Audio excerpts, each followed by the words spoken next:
Hoy nos cuesta muy poco orientarnos. Sacamos el móvil del bolsillo, abrimos una aplicación y en cuestión de segundos sabemos exactamente dónde estamos, hacia dónde vamos y cuánto vamos a tardar en llegar.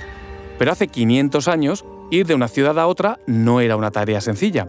Y cruzar un océano era toda una odisea. Sin satélites, sin mapas fiables y, en muchos casos, sin conocimiento suficiente del mar que se iba a atravesar. ¿Cómo fue posible la primera vuelta al mundo desde el punto de vista de la navegación? No desde la épica, sino desde la técnica. ¿Cómo se orientaban? ¿Qué instrumentos utilizaban? ¿Qué cálculos hacían cada día? ¿Y qué errores podían costarles la vida? Aquella expedición, iniciada en 1519 por Magallanes y concluida en 1522 por Elcano, fue también una enorme prueba científica. Os contamos esto y mucho más a continuación.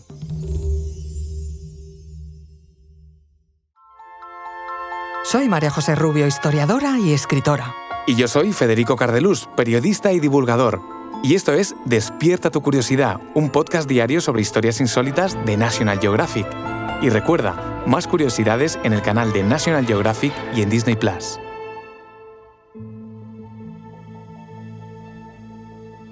El viaje del que hablamos comenzó con un objetivo comercial muy concreto y terminó demostrando de manera práctica que el planeta se podía recorrer por completo por mar. Y todo ello usando un sistema de orientación que, salvando las distancias, funcionaba como el GPS del Renacimiento. El 10 de agosto de 1519, 5 barcos zarparon desde Sevilla rumbo al Atlántico. A bordo viajaban alrededor de 265 hombres y el plan era llegar a las Molucas, las Islas de las Especias, siguiendo una ruta hacia el oeste. El problema es que nadie conocía con exactitud esa ruta.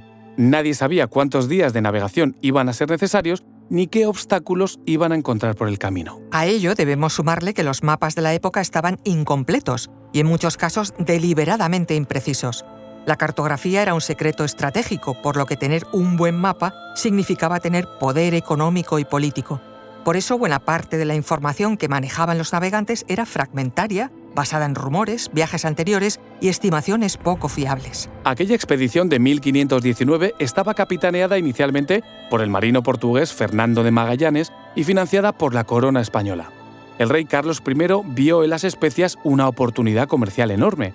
Productos como el clavo o la nuez moscada valían auténticas fortunas en Europa. Y si hoy podemos reconstruir cómo se navegó en aquella primera vuelta al mundo, es gracias en gran parte a Antonio Pigafetta, un italiano que viajó como cronista y que fue uno de los pocos supervivientes que regresaron a España. Pigafetta anotó todo: distancias, rumbos, instrumentos, enfermedades, conflictos internos y encuentros con otros pueblos.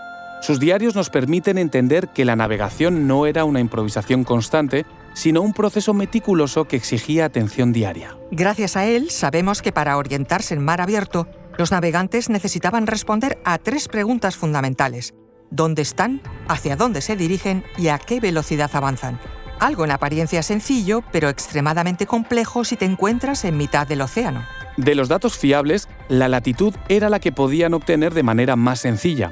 Para calcularla, observaban la altura del Sol al mediodía o la posición de ciertas estrellas. En el hemisferio norte, por su parte, la estrella polar era la referencia clave. Para esas mediciones utilizaban instrumentos como el astrolabio o el cuadrante, herramientas robustas y difíciles de manejar en un barco en movimiento.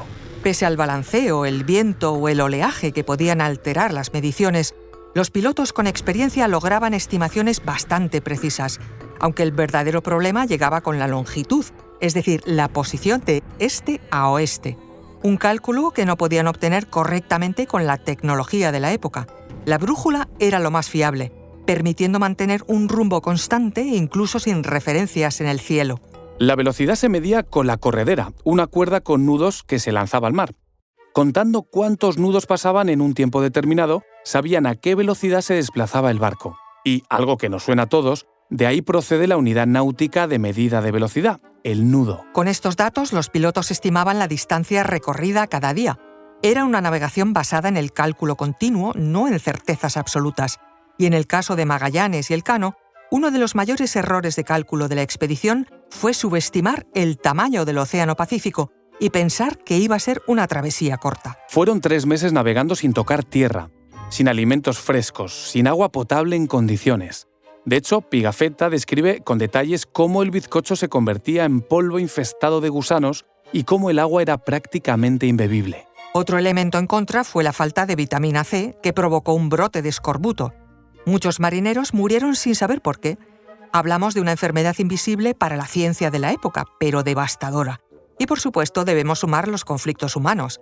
La tripulación era multicultural, hablaban distintas lenguas y convivieron en condiciones extremas durante meses. Cuando Magallanes murió en abril de 1521 en Mactán, en Filipinas, fue Juan Sebastián Elcano quien asumió el mando en uno de los momentos más críticos y con más incertidumbre del viaje. Siguió navegando con los mismos instrumentos, con los mismos cálculos y con una disciplina casi obsesiva. Cuando la nao Victoria regresó a España en septiembre de 1522, lo hizo con solo 18 hombres a bordo. Habían perdido el 93% de la tripulación, pero también demostraron algo fundamental. La Tierra podía recorrerse por completo por mar. Fue la primera circunnavegación. Los mapas debían redibujarse, un hito que cambió el comercio global para siempre. La pregunta sigue generando debate. ¿Fue Magallanes? ¿Fue Elcano? ¿O fue Enrique de Malaca, el esclavo malasio de Magallanes, que regresó a su lugar de origen tras cruzar el planeta? La respuesta depende del criterio que se utilice, pero lo importante es entender que fue una hazaña de navegación sin parangón. Hace 500 años, navegar significaba asumir que no había rescate posible y que cualquier error se pagaba caro. El conocimiento se construyó a base de prueba y error. Ese y no otro fue el GPS de la primera vuelta al mundo. Un sistema imperfecto, pero sorprendentemente eficaz, basado en ciencia, experiencia y observación constante. Y, por supuesto, una admirable heroicidad.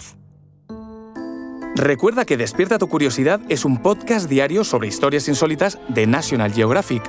Disfruta de más curiosidades en el canal de National Geographic y en Disney+. Y no olvides compartir el podcast si has disfrutado con nuestras historias.